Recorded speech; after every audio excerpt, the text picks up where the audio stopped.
देवताभ्यां नमः सर्वेभ्यो महाजनेभ्यो नमो नमः नवदुर्गां। इस शादी के बाद मेरी और शंकर नारायण की शादी है, आपको जरूर आना होगा।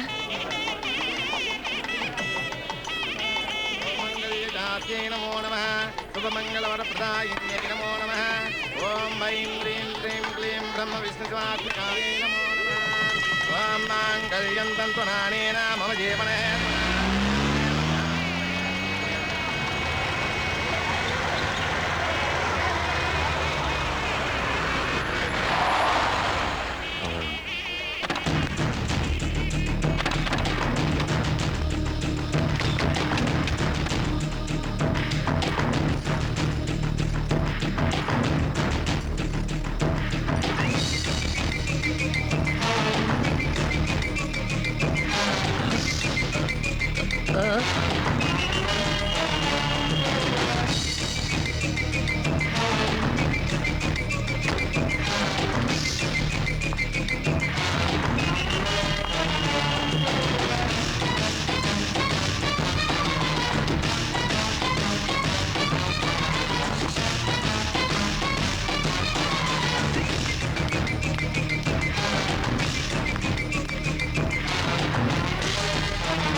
आओ बेटी, अभी अभी मंगलसूत्र बांधा है, शादी हुई है, इन्हें आशीर्वाद दो।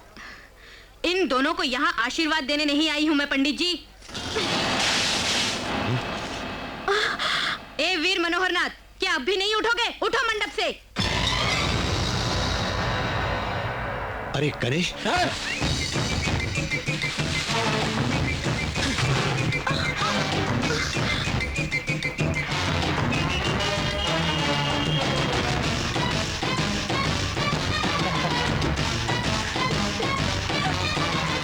आश्चर्य हो रहा है तुम्हें? ये इस स्नेहलता रानी का भांजा है। मेरे भांजे की मर्जी के बिना ये शादी हुई है, इसलिए ये शादी नहीं। एडवोकेट जी। खामोश शौकत अली खान साहब, तुम एक बार हाँ कहो शंकर भाई, इन सबको मार मार के इनके शव इस वाराणसी में दफना दूंगा। सॉरी मिस्टर शौकत अली खान, आज ये मुंह नहीं खोलेगा। 100 लोगों को बुरी तरह मिट्टी में मिला सकता है ये शंकर नारायण। सॉरी, ये मिस्टर इंद्रसेन। आज मेरे सामने चुप क्यों है मालूम है? खुद पूछिएगा मेरे यहां से जाने के बाद।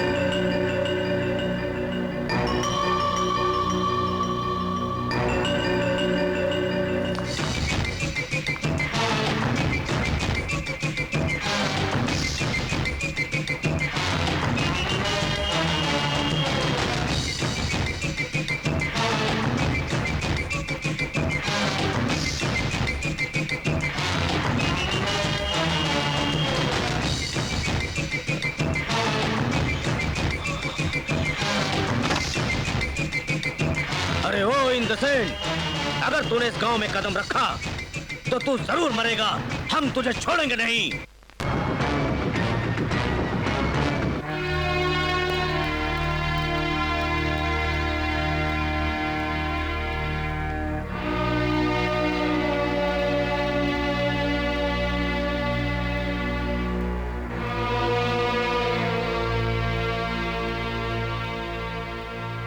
बेटा, हमारे सामने ऐसे चुप क्यों हो शंकर नारायण?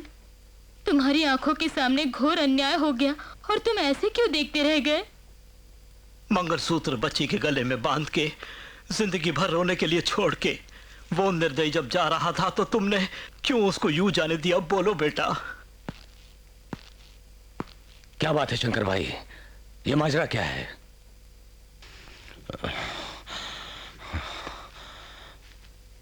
मैं कुछ नहीं बता सकता। बताना ही पड़ेगा।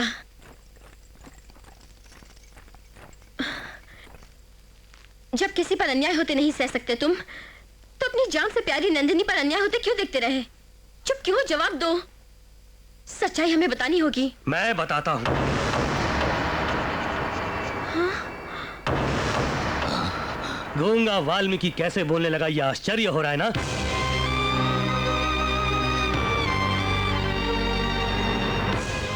जिसके वास्ते मैं आज तक गूंगा हो गया था, उसकी हकीकत मैं बताऊंगा तुमको।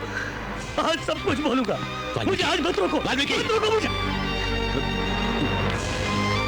जिसका नाम सुनते ही गांव के लोग खुशी से नाचने लगते हैं, जिसका नाम सुनते ही आसमान भी गरजने लगता है, और जिसके नाम से बंजर भूमि भी हरी भरी हो जाती है, जिसका नाम सुन के गुंडे मवाली थर-थर कांपने लगते हैं, वो इंद्रसेन अपना गांव छोड़कर इस वाराणसी में क्यों आया मैं बताऊंगा।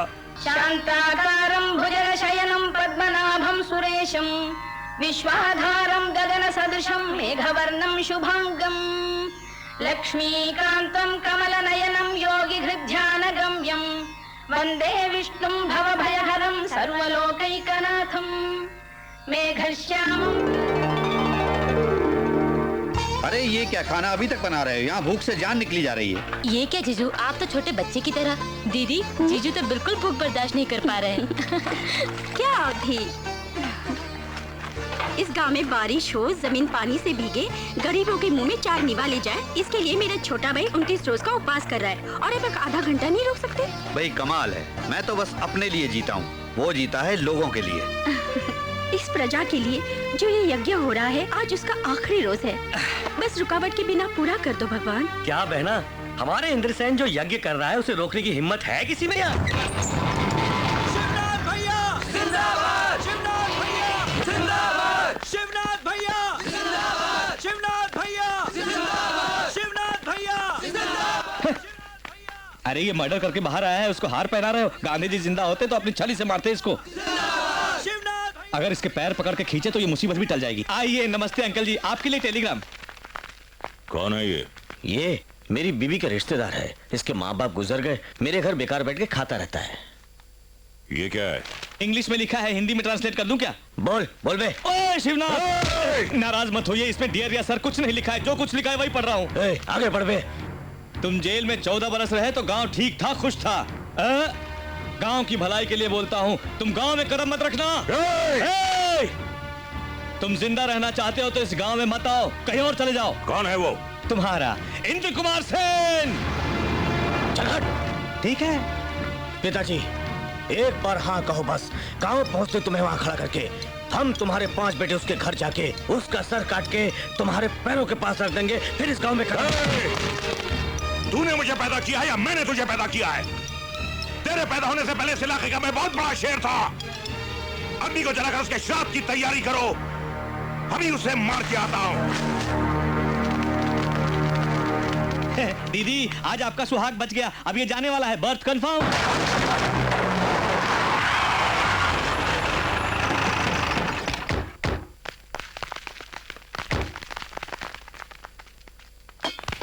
रुको भाई, रुको। तुम्ही से कह रहा हूं, जाओ यहाँ से। पीछे हटो, पीछे हटो। सुना नहीं तुमने? दीक्षित जी सुनिए, आप पूजा ना रोकिए। ओ शिवनाथ, बदला और दुश्मनी का समय नहीं है ये, यहाँ महायज्ञ हो रहा है। किसके लिए कर रहा है तू?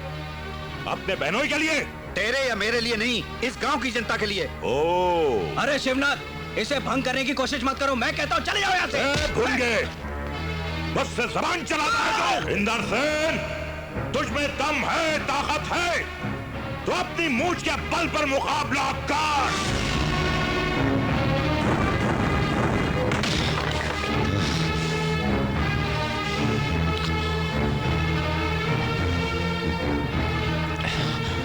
यज्ञ बीच में रुक जाएगा सोच के घबराओ मत बेटा।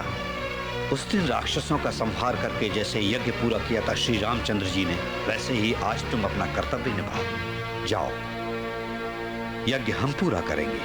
विजयी भव।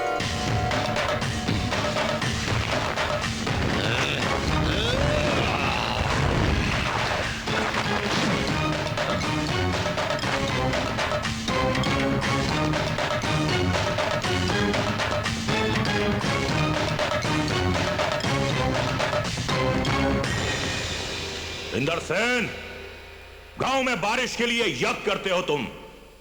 तूने मुझे जाने के लिए मना किया है। ये बस्ती तेरी है बे? हाँ बिल्कुल, ये बस्ती मेरी है। इसके लिए जान भी दे दूंगा, जरूरत पड़ी तो तेरी जान ले भी लूंगा। जाओ, गांव छोड़ के चले जाओ। जेल में रहने के बावजूद मैं ये समझता हूं कि इस इलाके में सिर्फ मेरी चलती है। तेरी इतनी हिम्मत कि तूने मेरे आदमियों को मारना शुरू कर दिया।